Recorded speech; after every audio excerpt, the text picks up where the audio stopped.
Students, welcome to my channel let us learn. আমি মৌসুমী সাহা। আজকে আলোচনা করছি জাতির আত্মনিয়ন্ত্রণ বিষয়ক আলোচনায়।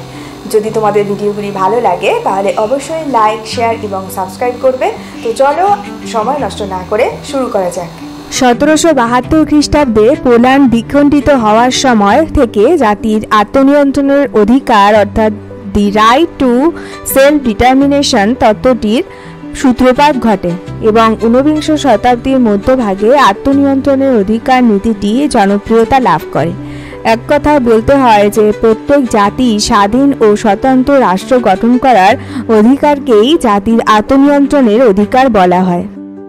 আত্মনিয়ন্ত্রণ তত্ত্বের মূল ভিত্তি হলো এক জাতি এক রাষ্ট্রনীতি। যেসব জাতি তাদের রাজনৈতিক অধিকার থেকে বঞ্চিত তারা জাতীয় ঐতিহ্যকে রক্ষা করার জন্যই একটি স্বাধীন সার্বভৌম রাষ্ট্র প্রতিষ্ঠা করতে চায়। লেনিনের মতে বিদেশি শাসন থেকে মুক্তি ও স্বাধীন সরকার গঠন বা অত্যাচারী শাসকের হাত থেকে রাজনৈতিক মুক্তি হলো আত্মনিয়ন্ত্রণের অধিকার। জন স্টুয়ার্ট মিলের মতে জাতীয় জনসমাজের সীমারেখা রাষ্ট্রের সীমারেখার সমান হওয়া উচিত। জাতির আত্মনিয়ন্ত্রণের তত্ত্বটি প্রথম বিশ্বযুদ্ধের পর অর্থাৎ বিংশ শতাব্দীর শুরুতে ইউরোপ ও মার্কিন যুক্তরাষ্ট্রে এর প্রভাব লক্ষ্য করা যায়। এবার এই আত্মনিয়ন্ত্রণের অধিকারের সপক্ষে কিছু যুক্তি রয়েছে। প্রথমে রয়েছে গণতন্ত্র সম্মত। জন স্টুয়ার্ট মিলের মতে বহু জাতিভিত্তিক রাষ্ট্রে জনগণের মধ্যে সদ্ভাব ও সম্প্রীতি থাকে না, তাই গণতান্ত্রিক শাসন ব্যবস্থার সাফল্যের জন্য মিল একজাতিভিত্তিক আত্মনিয়ন্ত্রণের অধিকারকে স্বীকার করে নেওয়ার পক্ষে যুক্তি দেখান।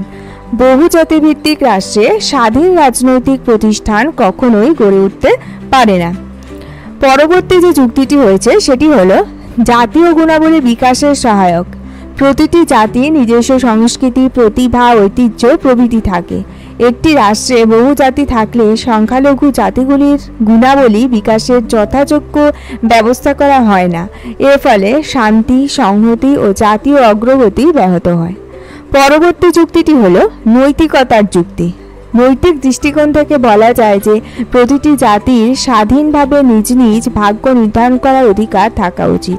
এর ফলে সংখ্যালঘু দুর্বল জাতিগুলিকে বলপূর্বক সবল জাতির নিয়ন্ত্রণে রাখা বন্ধ হবে। নৈতিকতার দিক থেকে এটি কোনোভাবে সমর্থন করা যায় না। সভ্যতা বিকাশে সহায়ক। প্রতিটি জাতির নিজস্ব রাষ্ট্র ও সরকার থাকলে সেই জাতির সভ্যতা ও সংস্কৃতি দ্রুত বিকশিত হয়। এইভাবে বিশ্বব্যাপী সভ্যতার বিকাশে বিভিন্ন জাতির মধ্যে সুস্থ প্রতিযোগিতার মাধ্যমে বিশ্ব সংস্কৃতি সমৃদ্ধি ও অগ্রগতি সম্ভব হয়। এই কারণে জাতি সমূহের আত্মনিয়ন্ত্রণের অধিকার স্বীকার করে নেওয়া প্রয়োজন। দেশপ্রেমের জাগরণ। একটি রাষ্ট্রে কেবল একটি জাতি থাকলে অভ্যন্তরীণ বিবাদের সম্ভাবনা অনেক কম থাকে, কিন্তু বহুজাতিভিত্তিক রাষ্ট্রে জাতিগুলোর নিজেদের মধ্যে পারস্পরিক বিরোধ থাকায় কোনো জাতির মানুষই দেশকে নিজের বলে ভাবতে পারে না। যুদ্ধের সম্ভাবনা কম। প্রতিটি জাতির আত্মনিয়ন্ত্রণের অধিকার স্বীকার করে নিলে বিভিন্ন জাতির মধ্যে পারস্পরিক দ্বন্দ্ব কমে যাওয়ার সম্ভাবনা থাকে, ফলে সমগ্র বিশ্ব যুদ্ধের প্রভাব থেকে অনেকটাই মুক্ত হতে পারে। স্টুডেন্টস, এতক্ষণ আত্মনিয়ন্ত্রণের দাবির সপক্ষে যে সমস্ত কারণ আছে তা নিয়ে আলোচনা করলাম। এখন বিপক্ষে যে সমস্ত কারণ আছে সেগুলি নিয়ে আলোচনা করছি। প্রথম কারণটি হলো যে বাস্তব প্রয়োগ অসম্ভব ও অকাম্য। আত্মনিয়ন্ত্রণের অধিকারটি বাস্তব প্রয়োগ সম্ভব নয়, কারণ একই ভৌগোলিক পরিবেশে বিভিন্ন জাতিগোষ্ঠীর মানুষ দীর্ঘকাল একত্রে বসবাস করার ফলে তাদের বিচ্ছিন্ন করা সম্ভব হয় না। জাতিগত বিভেদের ভিত্তিতে ভারত থেকে বিচ্ছিন্ন হয়ে পাকিস্তান রাষ্ট্রের সৃষ্টি হলেও ভারতে বহু মুসলমান জনগোষ্ঠীর মানুষ এখনও রয়েছে। উন্নত সভ্যতা ও সংস্কৃতির বিরোধী। লর্ড অ্যাক্টন জাতির আত্মনিয়ন্ত্রণের অধিকারের বিরুদ্ধে মন্তব্য করেছেন যে একটি রাষ্ট্রের মধ্যে বিভিন্ন জাতির অবস্থিতি সেই রাষ্ট্রের সভ্যতা সংস্কৃতিকে উন্নততর পর্যায়ে নিয়ে যায়। বহুজাতিভিত্তিক রাষ্ট্রে পারস্পরিক ভাব বিনিময়ের ফলে যে সভ্যতা সংস্কৃতির সৃষ্টি হয় তা নিঃসন্দেহে উচ্চমান সম্পন্ন। তাই অ্যাক্টন বলেছেন, যেখানে একটি রাষ্ট্রের সীমারেখার মধ্যে কেবল একটি জাতি বাস করে সেখানে সমাজ অনগ্রসর হয়। পরবর্তী কারণটি হচ্ছে সাম্রাজ্যবাদের প্রাধান্য বৃদ্ধি। একটি ঐক্যবদ্ধ শক্তিশালী বহুজাতিভিত্তিক রাষ্ট্রকে কতগুলি ছোট ছোট রাষ্ট্রে ভাগ করা হলে শক্তিহীন রাষ্ট্রের জন্মলাভ হয়। এইসব রাষ্ট্র কখনোই আত্মনির্ভরশীল অর্থনীতি ও রাজনীতি গড়ে তুলতে সক্ষম হয় না। এই দুর্বলতার সুযোগে সাম্রাজ্যবাদী রাষ্ট্রগুলি ক্ষুদ্র রাষ্ট্রগুলিকে পরাধীনতার শৃঙ্খলে আবদ্ধ করে ফেলে। তাই এক জাতি এক রাষ্ট্র তত্ত্বটিকে অনেকেই সমর্থন করে না। সংখ্যালঘু সমস্যার সমাধানে সহায়ক নয়। উইলসনের মতে জাতির আত্মনিয়ন্ত্রণের অধিকার তত্ত্ব সংখ্যালঘু সমস্যার সমাধান ও বিশ্ব শান্তি প্রতিষ্ঠার সহায়ক, কিন্তু সমালোচকরা এই যুক্তি মানেন না।